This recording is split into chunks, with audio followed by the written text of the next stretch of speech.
Baik teman-teman semua, seru banget ya materinya. Saya juga sambil belajar.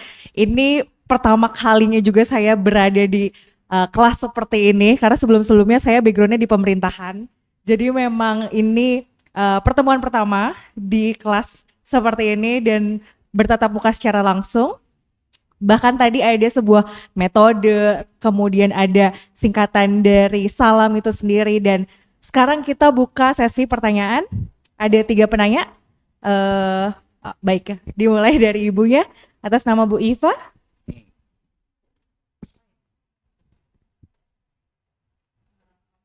Yuk, siap. Oke, Bu.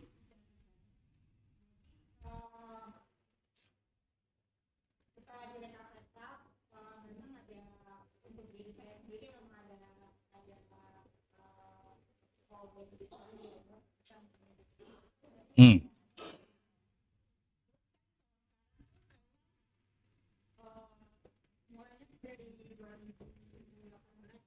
Ya,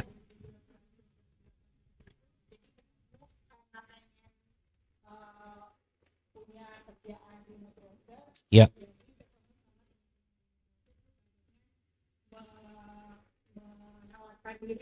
Hmm.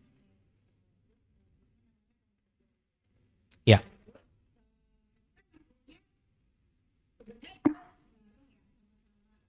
ya. Hmm.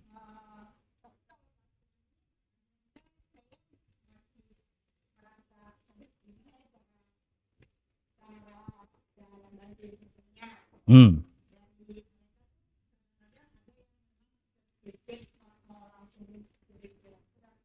Hmm.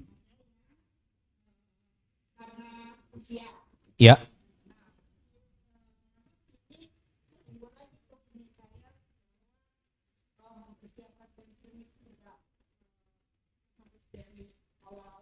ya.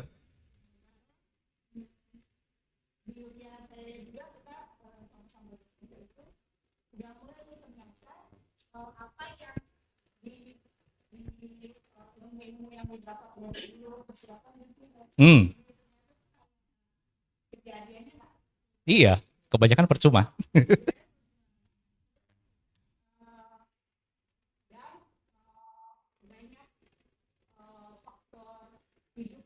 Hmm. Ya.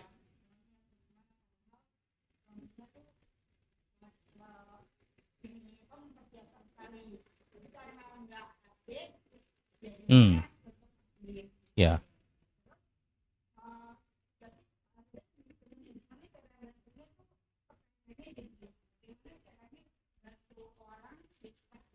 Ya.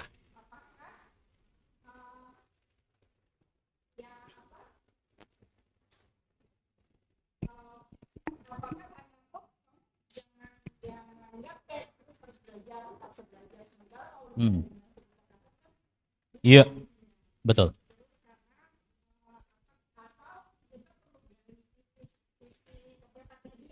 Hmm.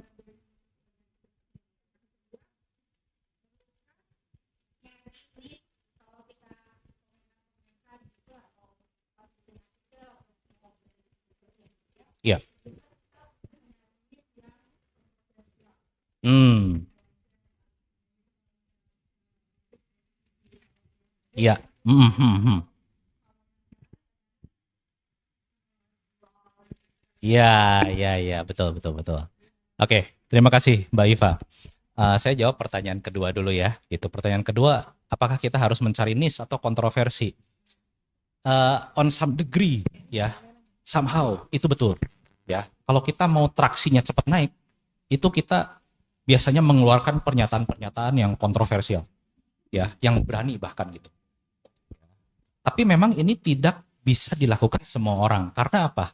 Kalau profil orangnya, persona orang yang nggak cocok, itu jadi backfire. Ya.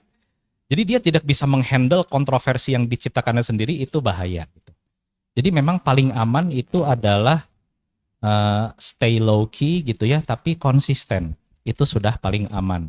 Nah, terus tadi ngomong soal masa persiapan pensiun. Baru saya tadi pagi ngobrol sama Bu Mita gitu ya. Kebanyakan orang yang sudah memasuki masa persiapan pensiun itu do nothing, tidak berbuat apa-apa. Saya juga pernah ngisi dari 30-an ini ya, calon pensiun ini ada yang sudah build something nggak gitu. Bisnis atau apapun, sekecil apapun nggak apa-apa. Dagang online nggak apa-apa. Cuman satu yang angkat tangan. Ya, punten gitu loh. Kita susah menolong orang-orang seperti itu, Bu. Ya, kita akan lebih gampang menolong orang yang bergerak, bergerilya. Kenapa saya bisa mendapatkan kenalan yang bagus-bagus gitu ya? Padahal cuman dari gerilya online. Ya karena saya do something, build something. Itu menimbulkan momentum. Dan orang-orang, terutama kalangan terbatas ya, itu senang membantu orang yang kelihatan aktivitasnya kerja nyata gitu. Bukan yang profilnya itu sepi gitu ya, kayak kuburan gitu. Bukan, ini apaan sih gitu. Terus ya kita help people, kita bantu people gitu. Jadi begitu kita diminta ketemu sama orang-orang di kalangan terbatas itu, obrolan kita berisi, walaupun kita lagi jobless, walaupun kita pensiun mungkin gitu.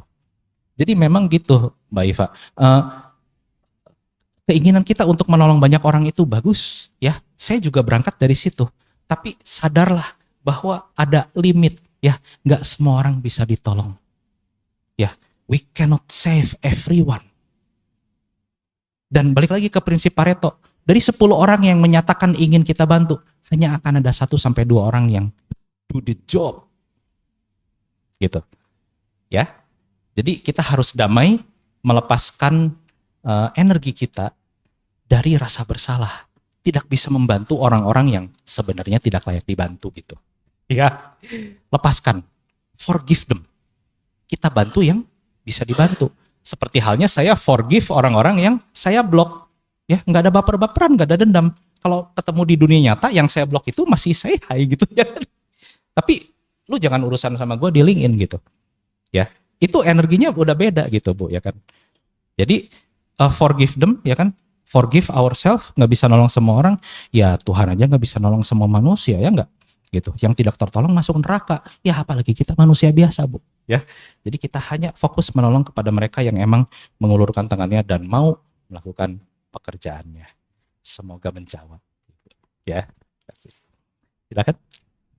Baik, menjawab ya Bu Iva. Ada penanya lainnya? Oh ya, baik. Wah, langsung 2. Oke. Mas Daniel dulu ya. Mas Daniel, silakan. Oke.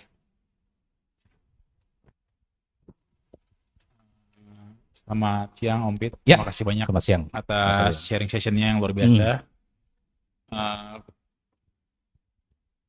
Jadi kan kalau saya sendiri kan ya juga bermain ingin lah. Saya juga udah connect sama Om Pit dari 2020 ya berarti.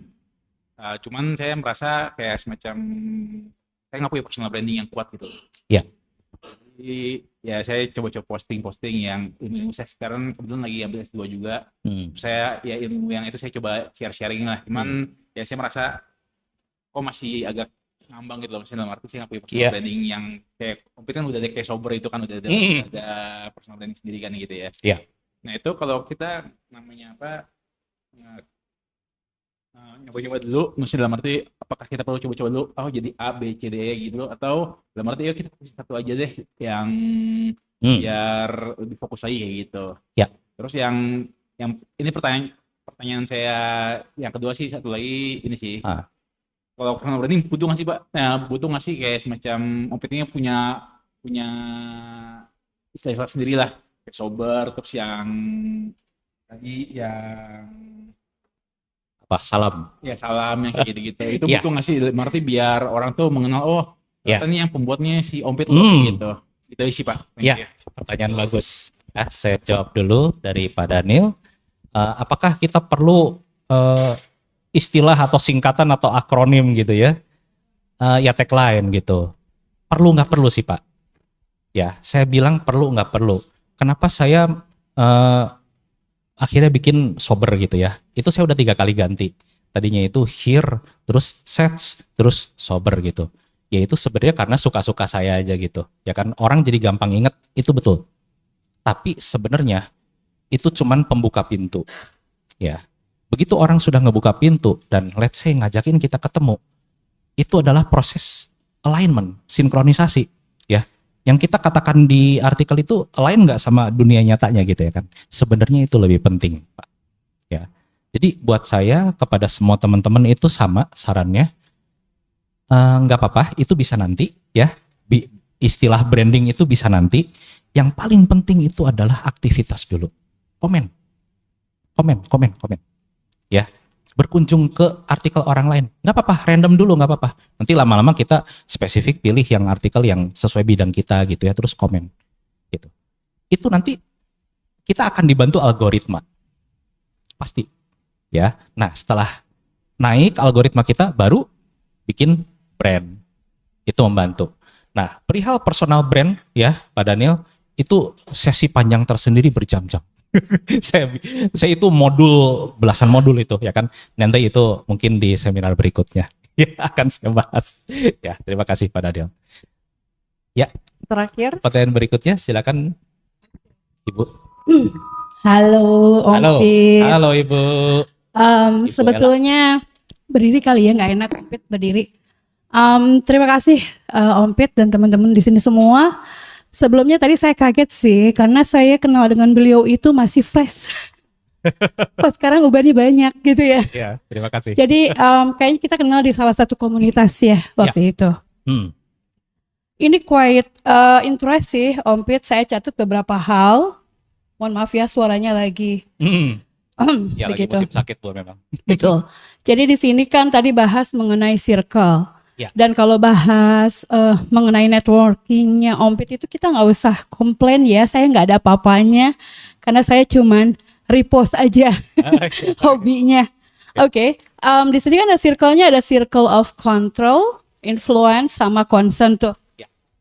Tadi Ompit share seperti itu. Ya. Nah, ada yang bagian tengah yang influence, Ya. yang lama-kelamaan kalau circle of concern-nya itu kuat, dia akan menghilang. Ya. Begitupun juga dengan pertama apa tuh circle of control, right? Ya, Nah, sebetulnya easy sih pertanyaannya. Kalau untuk memperkuat circle itu sendiri, untuk situasi sekarang secara global udah jelas ya bisnis itu sudah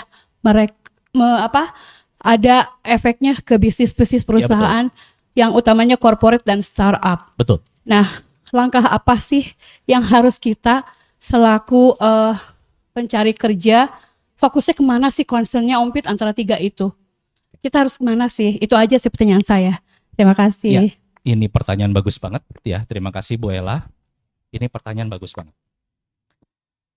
Industri bertumbangan karena sudah tidak lagi relevan dengan perkembangan zaman ya.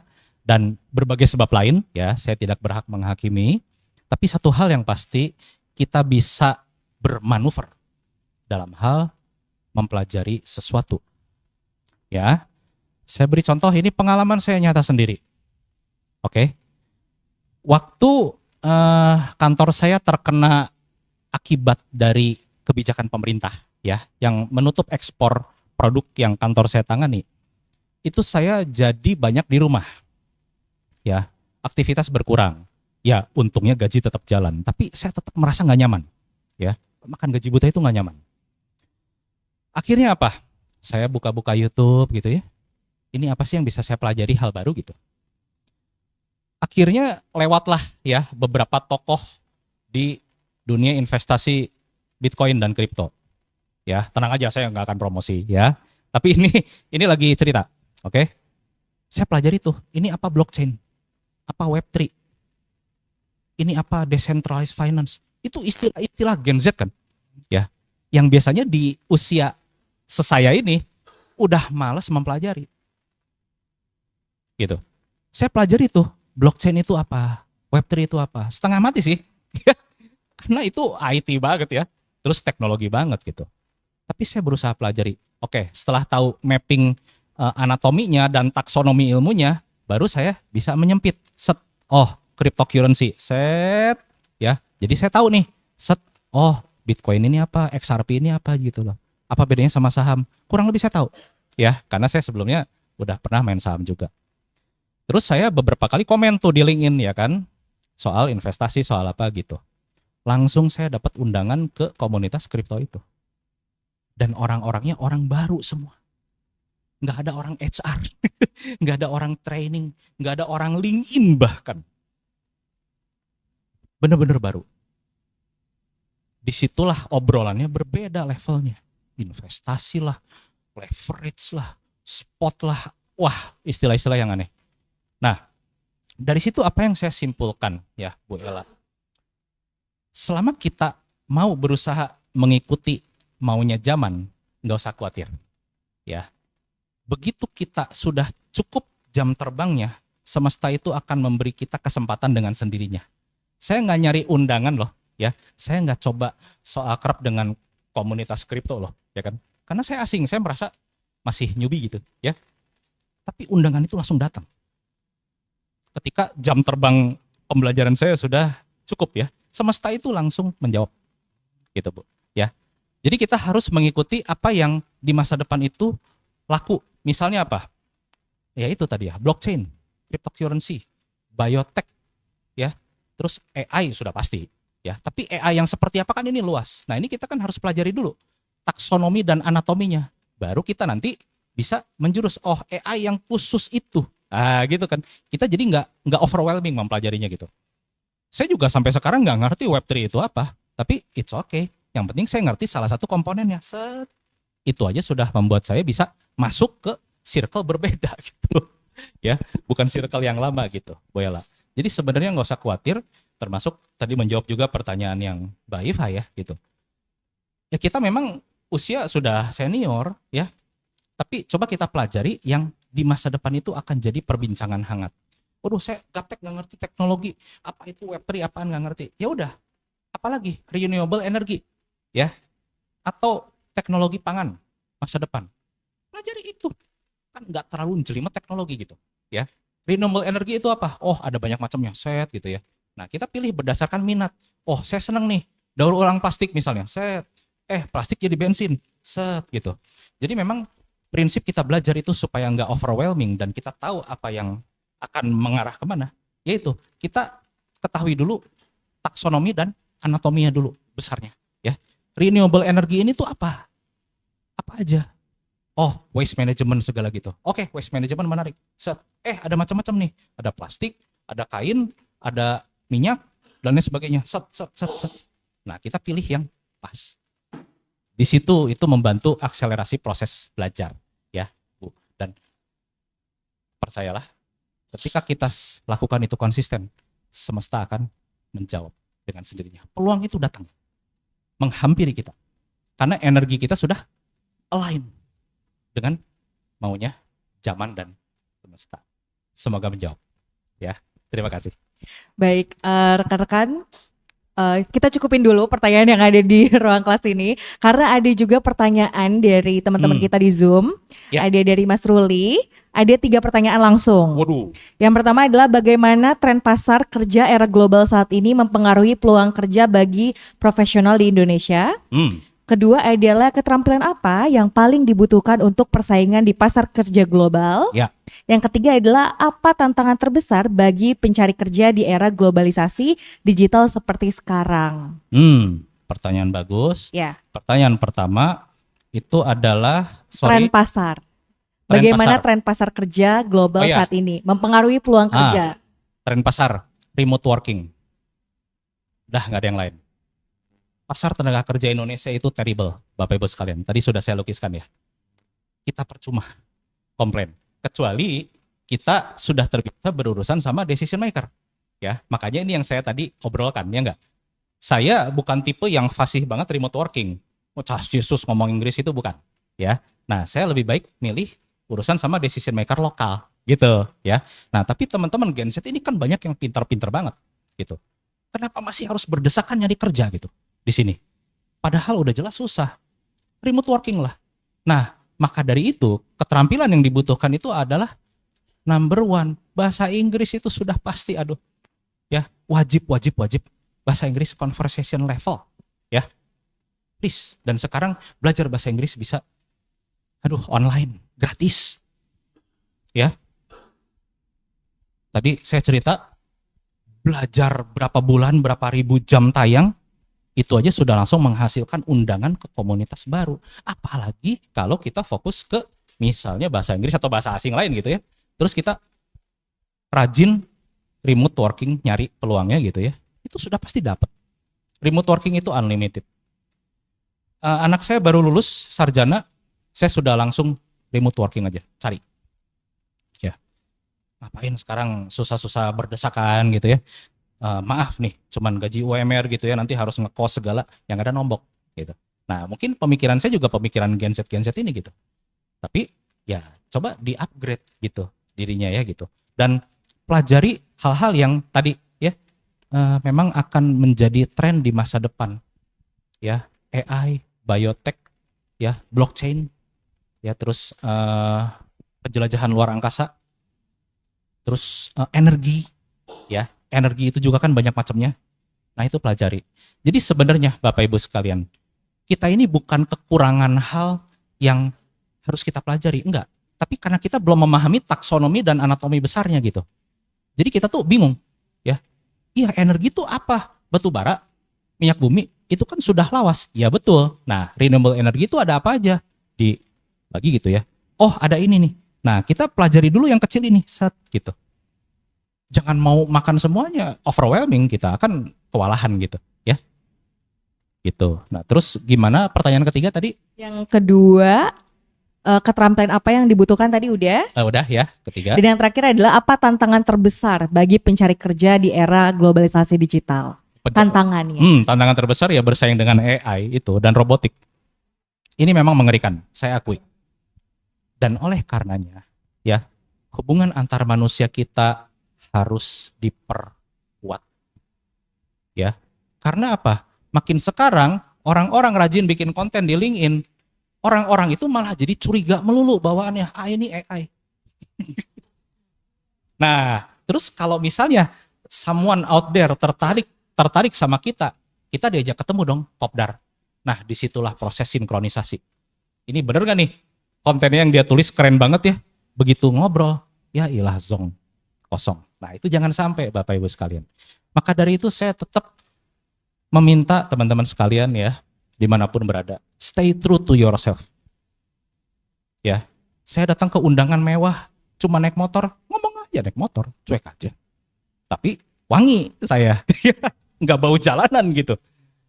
Itu maksudnya itu adalah kita mungkin lagi depresi nyari kerja, kita mungkin lagi depresi lagi dikejar debt collector gitu.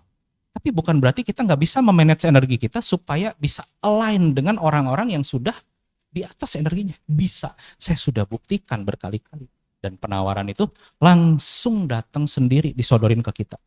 Itu tandanya seperti peribahasa terkenal ya, semesta sudah bekerja. Itu, kalau energi kita sudah align, semesta bekerja. Dan kita itu effortless. Ya, seperti halnya kita kalau sudah berhasil memenangkan statistik kecil, satu orang itu, gali kedalaman itu orang-orang bagus semua. Set. Oh, kita rugi di sini Umpit selama ngebabat statistik besar, saya habis duit banyak segala. Itu tergantikan kalau kita stay true to yourself sampai ke jaringan yang bagus-bagus tadi. Gitu. Ya, semoga menjawab. Jadi konsepnya stay to yourself. Dan itu adalah tema LinkedIn Gathering saya pertama di 2018 itu. Ya, stay true to yourself. Sampai sekarang saya stay true to myself gitu ya. Oke, baik. Di sini kalau kata bahasa Gen Z sekarang ada namanya mestakung. Mestakung. Iya, semesta mendukung. Ya. Jadi ada 3 hal dari keseluruhan sesi yang bisa saya rangkum. Yang pertama adalah pentingnya kesadaran diri dan standar pribadi kita itu sendiri. Kita tahu sesuatu hal yang bisa kita kendalikan dan kita tahu juga sesuatu hal yang nggak bisa kita kendalikan. Dengan tadi ada 3 lapisan kontrol. Dan juga yang kedua adalah peran sistem dan alat bantu. Kita bisa menghasilkan sesuatu konten, tapi kita juga harus lihat aktivitas kita untuk bisa komentar, untuk bisa tahu bagaimana algoritma itu dari LinkedIn bekerja untuk bisa bekerja untuk diri kita sendiri. Dan yang terakhir adalah kekuatan energi dan vibrasi diri.